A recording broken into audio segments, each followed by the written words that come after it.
Okay, welcome to Rain TV. Eto ha, malaking revelasyon ito ni Jonathan Morales.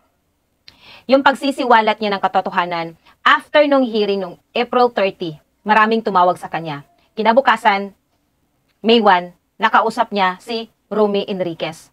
True, ano yan siya? In person talaga yan siya. Yung mga na-involved naman ng mga pangalan nila, Eric Santiago, na taga Napolcom, si James Kumar, isa sa mga nakausap din niya through video call. At allegedly, si Lisa Marcos, si First Lady Marcos. Sino bang First Lady, di ba? Sino ba namang Lisa Marcos? Wala namang iba siguro, nakilala natin, di ba? Pero allegedly lang naman yan. Hindi pa sila sure kung, hindi sure si Jonathan Morales, kung siya ba talaga yan. At eto ha, malaki ang offer sa kanya. Wag lang siyang dadalo sa hearing today. Wag siyang dadalo, wag siyang magsasalita. At eto pa. At bibigyan ng posisyon sa gobyerno ang taong pumunta kay Jonathan Morales pag na-convince niya ito. Wag lang siyang magsalita. At eto pa. Nagbibiro pa siya. Ang sabi niya, pwede manalo siya sa loto. At papakinggan natin kung ano yung sinabi ng mga lalaki. At eto pa ha. Sinabi ng lalaki sa kanya na wag na siyang magsalita dahil nanganganib ang kanyang buhay. Eto, pakinggan natin. 30 na after ng hearing natin dito sa Senado, May 1, may nagpunta po sa akin. At yun nga, yung tumawag yung Eric Santiago, video call. Kaya nga, sabi ko, teka muna, hindi ako nag-ano dun sa video call. Yung nga sinasabi, yung certain Kumar, James Kumar, allegedly, yung Bombay, sabi nga Bombay. Sabi ko, ano kinalaman ng Bombay? Ba't ako kakausapin ng Bombay? Hindi ko po kilala itong James Kumar na to. Kilala ko yan. Ako po. Kilala ko. Opo. Kumusay, are you sure of your statements, ha? Yes, Sir Honor, kahit po patawag natin, yung Eric Santiago, ng pagkakaalam ko, taga Napolcom. Kumusay, you invite James Kumar and yung isa, Eric Santiago. Opo. Tsaka yung isa pa raw kausap, allegedly, ito po, allegedly Lisa Marcos, ito po yung lam. Sandali, si puro ka allegedly. Sinong nakausap Kasi mo po, talaga? yung Eric Santiago po ang nagsasabi. Sinabihan interesado. Opo, sinabihan ako na yung Kumar interesado sa akin. Personal kayo nag-usap o cellphone?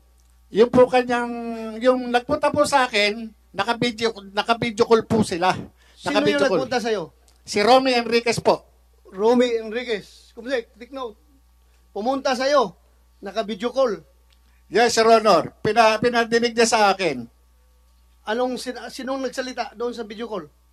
Yung pong si Eric Santiago. Anong sabi ni Eric Santiago? Ayun, interesado raw sa akin si James Kumar. Ang gusto pa nga, Your Honor, kausapin ako kung saan ko gusto sa labas. Ang sabi ko naman, hindi, dito na lang sa bahay. Dito ako kakausapin. Ngayon, bumalik sa kanya ng usap itong si Picoyo, si Eric Santiago, at sinabi, teka muna, baka raw tad ng CCTV yung bahay nun. Mahirap. So, na-cover ng CCTV mo yung pagpasok ni yung nagdala ng cellphone, nakakausapin ka? Yes, Sir Honor. Nandun. Andun sa Nakuha CCTV? po, nandun kami sa dining Sa dining po namin, meron po CCTV doon. Kaya capture po. Palalim ito yung investigasyon na ito. Ang dami ng tao na involved. Yung nga po, yung ang nagulat din ako dahil after lang nung April 30 na hearing, bakit may ganon? Sabi ko, kung ito, So this happened after the hearing? after First hearing po, natin. May 1. Bago po ako interviewin ng, ano ba radio station to? Bali, ang interview ko noon, 11:30. So dumating ito, mga 10, past 10, o 10:25 o 10:30. Ganun po eh. So therefore, nakausap mo si James Kumar?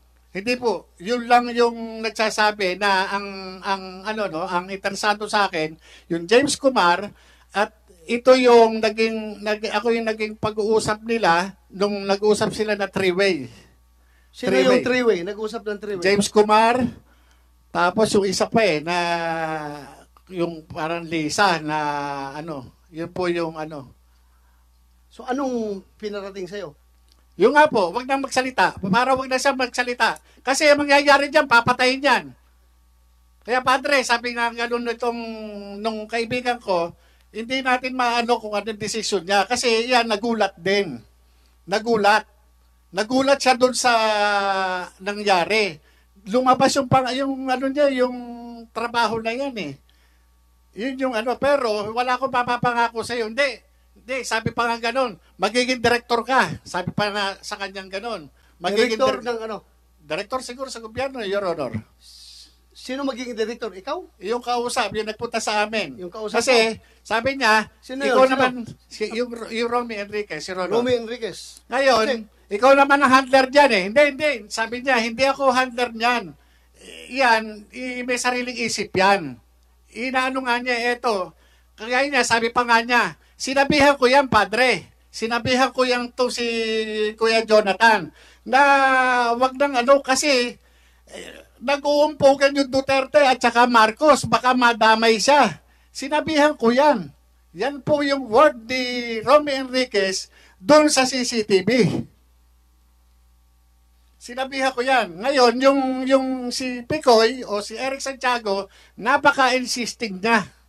Na hindi, sabi niya, natin yan, kaya tulungan natin yan. Tulungan natin yan. Kasi wala, papatayin yan.